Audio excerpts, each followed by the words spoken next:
And away we go. Okay, well, I'll kind of kick this back to you. Is there anything that you want to?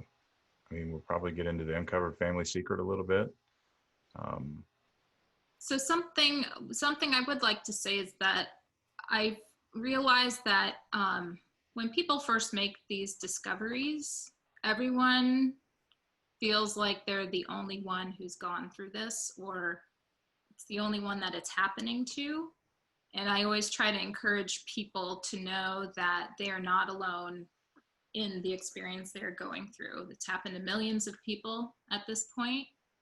And as much of a shock as it is for the MPE themselves, the biological family that they end up being matched to, who maybe doesn't even know that they exist, they also go through a different type of shock and trauma, but it's a shock and trauma experience nonetheless for people who are realizing that there's, someone that they never knew about. And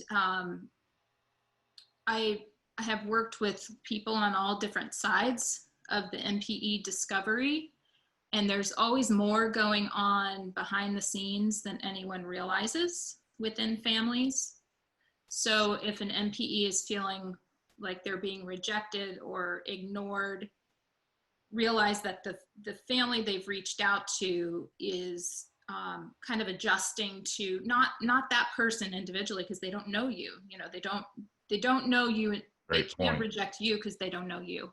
They're dealing with their own readjustment to this. Their family structure is changing, and that happens more easily in some families than others. So giving more time than it feels like you should have to give. Sometimes that's what the families need. Making sure that your biological father, that you see him as part of a family and not so much as an individual, especially if he has a wife and other children. uh, it's a whole family unit, and so what your expectations might be may not be something that can be given back to you. So it doesn't mean that it's not worth trying, which is not what I'm saying. And there have been many successful situations where families all are able to adjust to this news. Um, but if it's not, work find someone to work with to help you be okay no matter what happens on the other side.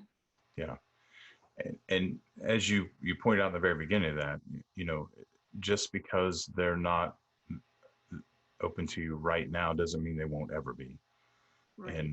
And so we've talked about that on some of the other episodes. That this is a shock to everyone. It shatters everyone's perception of the way they thought things were, and that's difficult for any human being to handle under any circumstances. If you have a family who you discover your biological father who has another family, you're smack right in the middle of it. From a chronological standpoint, everyone has to come to grips with perhaps that their father had an affair, maybe their parents had marital problems and split temporarily and they weren't aware of it. So many different reasons that could happen, but the entire perception of all the children with their father, of the wife with the father, or whatever the case may be, everything changes, and it's tough. It's tough, especially when children. We grow up thinking our parents are superheroes, and I remember transitioning, into adulthood when I began to realize that my parents were just normal people like everyone else. And but even still, I think to some degree we still think that their lives were different than ours. They didn't have the same problems or make the same mistakes.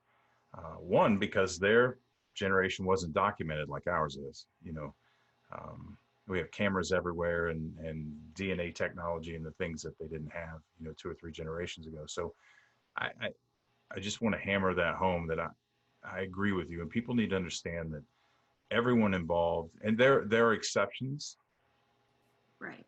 There are people who have no consideration for other people's feelings, and they're very selfish and maybe mean spirited. There are those, but for the most part, people are just trying they're just trying to navigate their way through it the best way they know how, and it may not be the right way, but I think that's all typically the case, don't you? I do.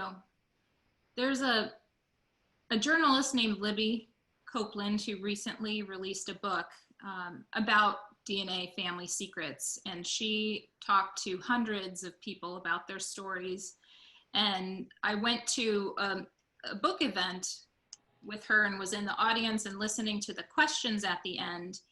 And one of the points that Libby made that was in part of the discussion is that we can't look at the past as if it's the same as present day. We almost have to look at the past, generations past, as a foreign country, where we don't understand all of the customs and we don't understand why people made the decisions they do. We can't look at it through today's lens.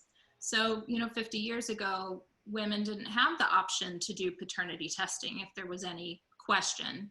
And so they had to make their best guess, or maybe they weren't even aware that there was a different potential father. And so not every situation was intentional. Not everyone knew they were keeping secrets. And so that really was an interesting perspective for me to hear is, think about the past as a foreign country. And Yeah. unless you were living there at that time, you can't really fully understand the decisions that people made. Yeah, I absolutely. And not only that, but people from a different generation still are going to behave differently today than younger people, because they come from generations where you didn't tell your secrets, you didn't talk about things, you didn't, and I think young people today are just more open, more apt, because privacy is kind of a thing of the past with technology. I mean, there's so many different reasons, but there are things that my daughter says that her grandmother just gasped. She can't. My daughter's 16, and my mother-in-law just can't believe that it comes out of her mouth. And she always says, when I was that age, if I had said that, it's just a different world. And I think we lose sight of that. So it's a very, very, very good point.